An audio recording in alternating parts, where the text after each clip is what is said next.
Hello, I'm Inderpreet Sandhu, faculty in the Department of Psychology, Punjabi University, Patiala.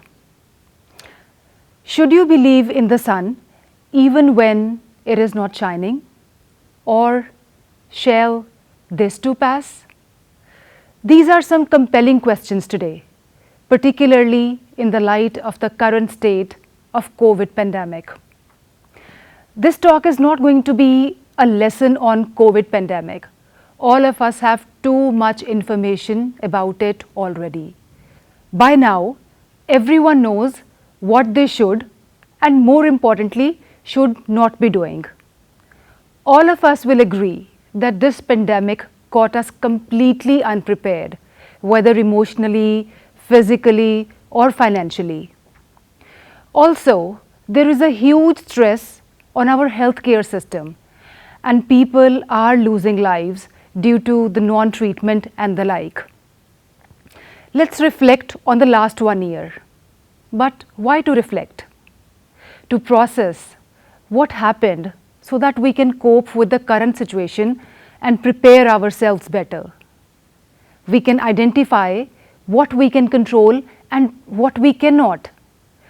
Due to the pandemic, the last year has been exhausting, stressful, lonely for some, daunting for almost all. While for some others, it was a time they could spend more time with their dear ones, improve their relationships with them. Traveling with ease got affected, as did our social life. We realized that there were things totally beyond our control and that it was okay to feel powerless. We've had enough life lessons in the last 1 year. This video is about the little reminders that can inspire and encourage us during this time of adversity, bring some comfort to us. Well, if you have tested positive or someone around you have been tested positive, please do not hesitate to share this information with others. It will help you share your burden and this is not a stigma. Many people who have been infected with this virus complain that they experience huge emotional outbursts for the first few days, but it eventually subsides. Fear and anxiety are natural responses to the unknown and this virus is totally unknown to us. Many people are even feeling guilty or ashamed of having been infected by this virus, which is giving them even more grief. Please understand that this is a normal human reaction and be compassionate towards your own self. Remember to look after yourself well. Take a break from watching news or anything that makes you more worried.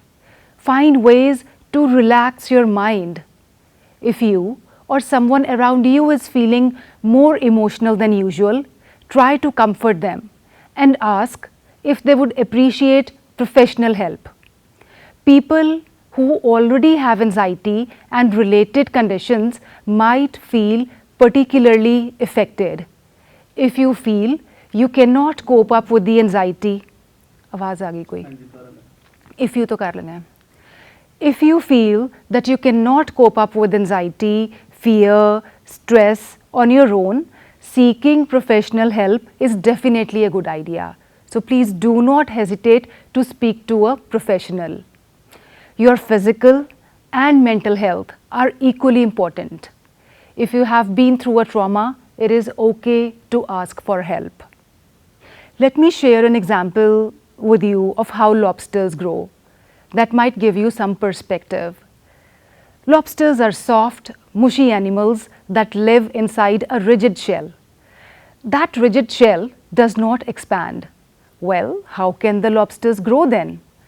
As the lobster grows, this shell becomes very confining and the lobster feels trapped and uncomfortable. So, it goes under a rock formation to protect itself from a predatory fish and casts off the shell and produces a new one. Well, eventually that shell becomes very uncomfortable as it grows. So again the lobster goes back to the rocks and repeats this process numerous times so that it is able to grow. And the stimulus for the lobster to be able to grow is that it feels uncomfortable and confined in the shell. So we have to realize that times of stress are also times that are signals for growth.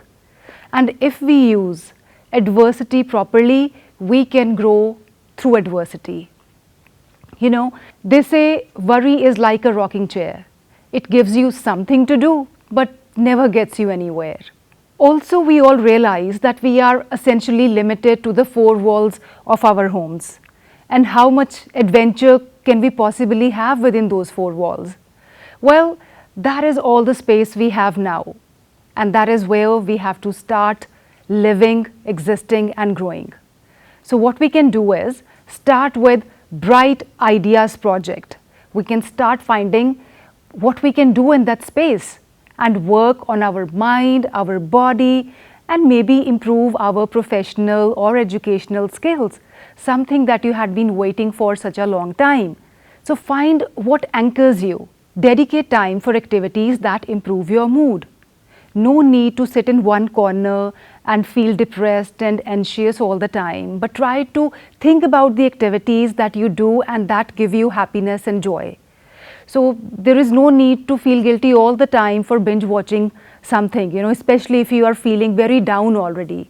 Though it is important to know about the news of the pandemic, but definitely there is no need to overflood yourself with such news all the time. It can overpower all your good energies and leave you very drained. Human beings are social beings. We like being around company. And during this time, that is something that has been taken away from us. We are with others in the virtual space, but not as comfortably, as easily and conveniently go out and reach out to them in the physical world. The good news is that we don't have to book a trunk call to reach out to somebody. And go beyond the stigmas and find ways to keep yourself engaged with whatever resources you have available right now. It is generally said that we become good at whatever we practice. In this regard, let me share a Chinese story with you. There was once an archer who was very good at his talent, and he came to a town and started exhibiting his talent. He was showing off. He kept hitting the target time and again. There was a huge crowd that gathered around him, and every time he would hit the target, the crowd would applaud and he would feel very happy. In the same crowd, there was a guy who, instead of cheering this archer, said, "Ah, it's just a matter of practice. Ah, it's just a matter of practice." The archer got irritated because he was expecting praise and he did not get it from this guy. So the archer turned to this guy and he said, "What do you mean? It's a matter of practice. Can you do what I can do?" That guy said, "Well, no, but let me show you something."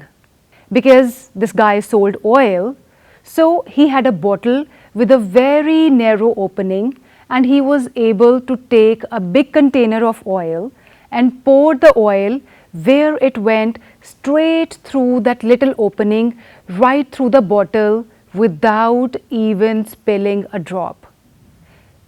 He then turned to the archer and asked, "Can you do this?" And the archer realized that he could not. And this guy said, "I can't shoot arrows like you, and you cannot pour oil like me. It's a matter of practice." What's the point of sharing this story? The next question is, what do you practice? Because invariably, whatever you practice, you are going to get good at it. It is not a question of good or bad. If you practice complaining, you are going to be very good at it. And if you practice joy, you are going to be very good at it as well. So if you practice happiness, you are going to be happy. If you practice peace, if you practice joy, you are going to be good at it. But if you start practicing sorrow and the like, you are also going to get good at it. So my dear friends, the idea is that whatever you are going to practice at this stage, whatever you are going to train yourself for, you are going to get good at it. We always have a choice. Choice to be happy, choice to be sad, choice to be more efficient. But it is up to us. How do we make the best use of our choices? Though we are powerless in this situation, but Whatever little situations where we can exercise our choices, we must do that. Whatever resources are available to us, we should make the best use of them. Now is a time to reflect on what we value the most.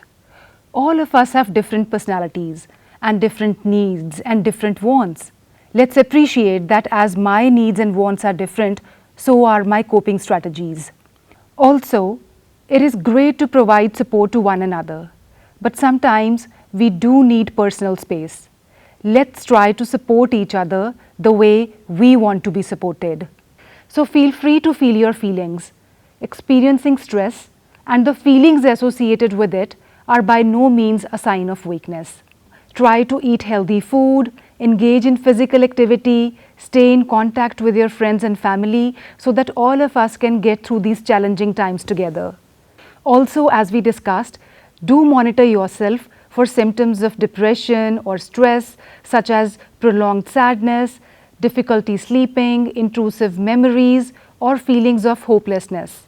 If you feel this way, do talk to your family member or a professional. Be open to seeking professional help if these symptoms persist. Let me ask you the questions that I asked you in the beginning of the talk. Should you believe in the sun even when it is not shining? Or do you think this too shall pass? I'll leave it to you to answer for yourself. But in the meantime, let's eat healthy food, engage in physical activity, stay in contact with the family and friends, stay informed, but let's not overflood ourselves with information by obsessively checking the news. Find your Zen space within, and I'm sure this too shall pass. Thank you.